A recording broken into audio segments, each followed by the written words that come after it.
This is an apology from myself to Thunderfoot and other YouTube users. I confirm that the contents of this apology are true and accurate.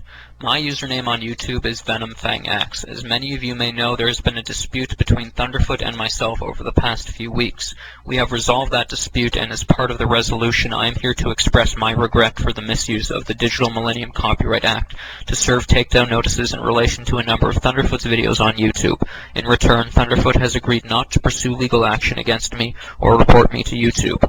I now realize that I should have sought legal advice before acting. When I served the notices, I did not have a clear understanding of what I was doing or the potential consequences of my actions.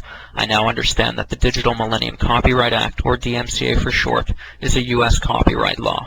A DMCA takedown notice is filed under penalty of perjury, and filing a malicious or knowingly false claim of infringement is a criminal act in the United States.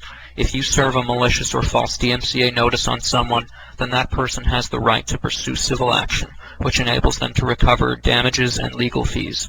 These are potential legal consequences of misrepresentations in a DMCA takedown notice. Filing a DMCA is a legal right, but it is inadvisable, as this apology demonstrates, to file one without first knowing what you're doing. Further, YouTube states that misrepresentations in a takedown notice is a breach of its terms of service, which can lead to the termination of your account. The DMCA takedown notices that I filed against Thunderfoot were enforced by YouTube on the 8th of September 2008, and the videos that I had lodged these notices against were removed.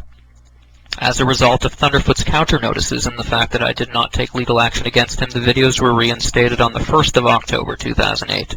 I did not contest these counter notifications, as I did not have a valid copyright infringement claim and I was wrong to have served these notices. I accept that I deliberately and repeatedly lied to cover up my wrongdoings, both in emails to Thunderfoot and in my videos. I apologize for lying to Thunderfoot and to all of those whom I have deceived. On the 15th of September, I posted a video in which I alleged that Thunderfoot had committed blackmail. I made this allegation without having taken legal advice. I now accept that I was wrong to have made this allegation, that it was and is totally without legal merit. Again, for this I apologize to Thunderfoot. On the 17th of September, I speculated that Thunderfoot had maliciously disseminated my personal information, and that this action might result in the death of myself or my family. I now accept that Thunderfoot has never disseminated any personal information relating to me or anyone else. Further, I accept that it would have been impossible for him to have done so, as he's only ever received my first and my last name from YouTube, and that he intentionally did not request any further details. I accept that my speculation was an abominable attempt to vilify the character of the man who I had filed baseless DMCA infringement claims against. I apologize to Thunderfoot for this.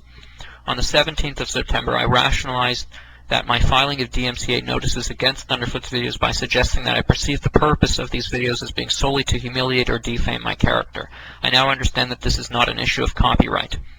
On the 13th and 17th of September, I posted a video in which I suggested that I would go to heaven while Thunderfoot would go to hell. I now understand that my theological views have nothing to do with the legality of my actions concerning the DMCA. Finally, I accept that the language and tone of the 5 videos I made following my misuse of the DMCA were confrontational and inflammatory, and that I am very lucky that Thunderfoot maintained his objectivity in the face of this hostility. I now accept that Thunderfoot was primarily motivated by protecting freedom of speech from the detrimental effects that misuse of the DMCA can have. See chillingeffects.org.